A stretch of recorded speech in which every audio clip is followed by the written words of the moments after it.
Assalamualaikum warahmatullahi wabarakatuh. Hari ini kita mengawali pembelajaran matematika untuk materi selanjutnya. Sebelum memulai pembelajaran hari ini, marilah kita berdoa bersama-sama terlebih dahulu. Berdoa mulai. Selesai. Oke, untuk materi kali ini yaitu aritmatika sosial. Apa sih aritmatika sosial? Nah, kali ini kita akan mempelajarinya. Nah, tujuan pembelajaran pada pagi hari ini adalah dengan kegiatan ini kalian dapat diharapkan memiliki rasa ingin tahu dan percaya diri dalam menyelesaikan situasi terkait aritmatika sosial dan dapat menumbuhkan jiwa kewirausahaan kalian. Jadi ini nanti aritmatika sosial itu berhubungan dengan kehidupan kita dalam sehari-hari dan tentunya untuk menumbuhkan jiwa kewirausahaan kalian. Baik, di sini apa sih yang Bumita maksud aritmatika sosial? Jadi aritmatika sosial merupakan pembelajaran matematika yang mempelajari tentang operasi dasar suatu bilangan yang tidak jauh dari kehidupan sehari-hari. Jadi seperti penjumlahan, pengurangan, perkalian, dan pembagian. Dalam aritmatika sosial ini kita akan membahas terkait perekonomian, antara lain yaitu keuntungan, kerugian, suku bunga, persentase, bruto, neto, dan tara. Baik, kali ini Bumita akan menjelaskan tentang keuntungan dan kerugian. Nah, keuntungan. Di sini kita lihat, di sini Bumita mempunyai contoh sebuah aktivitas jual beli yang dilakukan oleh Pak Subur. Kita baca sama-sama ya, kita perhatikan. Pak Subur seorang penjual bubur ayam di daerah Jakarta. Seperti biasa, setiap pagi Pak Subur pergi ke pasar untuk berbelanja bahan pokok untuk membuat bubur ayam. Untuk membeli bahan pokok tersebut, Pak Subur menghabiskan uang 1 juta rupiah. Dengan bahan baku tersebut, Pak Subur mampu membuat sekitar 130 porsi bubur ayam dan dijual dengan harga 10.000 per porsi. Pada hari itu, Pak Subur mampu menjual 110 porsi bubur ayam.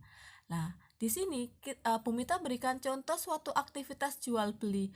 Maka dapat kita simpulkan atau dapat kita dapatkan bahwa Pak Subur, tadi kan Pak Subur modalnya dikeluarkan sebesar 1 juta. Sedangkan pemasukannya itu kan berarti hasil jualnya.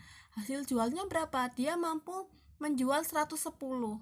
Karena mampu menjual 110, satu porsinya tadi berapa? 10.000. Maka dari itu 10.000 dikali 110. Maka didapatkan uang yaitu 1.100.000 di sini ya. 1.100.000. Nah, setelah itu jika kita kurangkan pengeluaran terhadap pemasukan, maka didapatkan, jadi kan tadi pemasukannya berapa? 1.100.000. Pengeluaran untuk membeli bahan makanannya itu kan 1 juta. Maka 1.100.000 dikurangi 1 juta hasilnya adalah 100.000. Dengan kata lain, Pak Subur mendapatkan keuntungan sebesar 100.000 dari berjualan bubur ayam pada hari itu. Jadi di sini Pak Subur mengalami keuntungan. Kita lihatlah. Maka dapat kita simpulkan untuk mencari keuntungan yaitu menggunakan rumus apa? Untuk mencari untung yaitu harga jualnya. Harga jual itu tadi harga masukannya berapa? 1.100.000. Harga beli. Nah, harga belinya Pak Subur untuk membeli bahan pokok tadi berapa? 1 juta ya. Maka dapat disimpulkan yaitu untungnya adalah untuk mencari untung harga jual dikurangi harga beli. Selanjutnya, persentase keuntungan. Dilihat di sini. Untuk persentase keuntungan digunakan untuk mengetahui persentase keuntungan dari suatu penjualan terhadap modal yang dikeluarkan.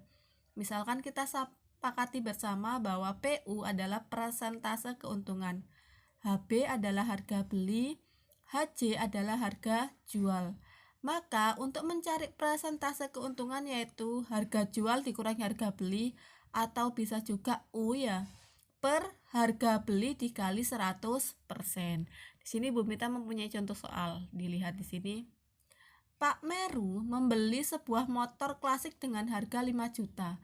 Setelah 3 tahun, motor tersebut dijual kembali dengan harga 7 juta. Tentukan persentase keuntungan Pak Meru. Jadi harus ditulis dulu ya. Diketahuinya harga jualnya adalah berapa? 7 juta. Harga belinya Pak Meru 5 juta. Yang ditanyakan adalah persentase keuntungan. Untuk menjawabnya kalian tulis rumusnya dulu. Di sini untung per harga beli dikali 100%. Nah, tadi kan untung itu didapatkan dari harga jual dikurangi harga beli. Berarti 7 juta dikurangi 5 juta per harga belinya adalah 5 juta. Jadi 2 juta per 5 juta dikali 100%. Ini kan nolnya dicoret nih semua. 5 coret. Jadi sisa 2 per 5. Kalau ada pembagian gini boleh dicoret nolnya. Ya atas sama bawah. Jadi 2 kali 100 berapa? 200 per 5. 200 dibagi 5 hasilnya 40. Maka persentase keuntungan Pak Meru adalah 40%. Lihat di sini ada persentase keuntungan. Nah, di sini bedanya yaitu di sini tentukan keuntungan yang diperoleh Pak Juna. Jadi Pak Juna sudah mempunyai persentase keuntungan, yang ditanyakan adalah keuntungannya. Keuntungannya berarti untuk mencari persen untung sama dengan untung diketahuinya kan sudah ya, persen untung 5%, harga belinya 4 juta. Ditanya keuntungan. Untuk menjawabnya lah, ini rumusnya jika yang ditanyakan adalah keuntungan, tetapi juga yang diketahui adalah persen untung. Jadi juga ada persen untungnya, berarti memakai rumus yang untung sama dengan persen untung per 100% dikali harga beli. Jadi untung sama dengan 5% ya dikali 4 juta, maka keuntungannya adalah 200.000 yang didapatkan oleh Pak Juna. Setelah keuntungan, mari kita melanjutkan tentang kerugian. Di sini Bu Mita mempunyai aktivitas jual beli. Kita perhatikan sama-sama ya. Pak Soso seorang penjual bakso di daerah Malang. Setiap hari Pak Soso menghabiskan 800.000 untuk berbelanja bahan baku untuk membuat bakso. Dengan bahan baku tersebut, Pak Soso mampu membuat rata-rata 120 porsi dengan harga 8.000 per porsi. Pada hari itu terjadi hujan di tempat Pak Soso biasa berjualan, sehingga bakso yang laku terjual hanya 10 porsi. Nah, dari aktivitas ini kita dapat simpulkan bahwa kita lihat tadi kan modal yang dikeluarkan 800.000. Pemasukannya dia hanya 90 porsi yang terjual dikali berapa per porsi? 8.000. Maka yang didapatkan oleh Pak Soso pemasukannya adalah 720.000. Nah, dengan kata lain dilihat di sini berarti kita kurangkan pengeluaran terhadap pemasukan. Jadi 720 dikurangi 800.000, negatif ya. Negatif 80.000. Dengan kata lain, Pak Soso mengalami kerugian sebesar 80.000 dari berjualan bubur ayam pada hari itu. Maka untuk mencari kerugian kita dapat menggunakan rumus apa? Kalau rugi berarti harga beli dikurangi harga jual. Harga belinya berapa dikurangi harga jual, itu untuk mencari ruginya. Setelah rugi tadi kan ada persentase keuntungan, sekarang persentase kerugian. Sama seperti keuntungan ya, kita singkat, kalau rugi berarti PR, kalau untung berarti harga beli dikurangi harga jual per harga beli kali 100%. Dilihat di sini Bu Mita contoh. Pak Budi membeli mobil bekas seharga 40 juta. Setelah 5 tahun Pak Budi menggunakan mobil tersebut. Pak Budi berniat untuk menjual mobil tersebut seharga 38 juta. Tentukan persentase kerugian yang didapat oleh Pak Budi. Jangan lupa untuk menyelesaikannya kita harus tulis dulu diketahui. Jadi diketahui harga belinya 40 juta, harga jualnya 38 juta. Yang ditanya persentase kerugian. Rumusnya kan harga beli dikurangi harga jual. Jadi 40 juta kurangi 38 juta per 40 juta. Jadi 2 juta per 40 juta. Kita coret nolnya, coret 6, karena yang atas coret 6 2 juta ya, sisa 2, berarti yang 40 juta nolnya juga dicoret 6 biar sama adil ya. Jadi 2/40 dikali 100%. 2 dikali 100%, 200% per 40, jadi sama dengan 5%. Jadi persentase kerugiannya yaitu 5%.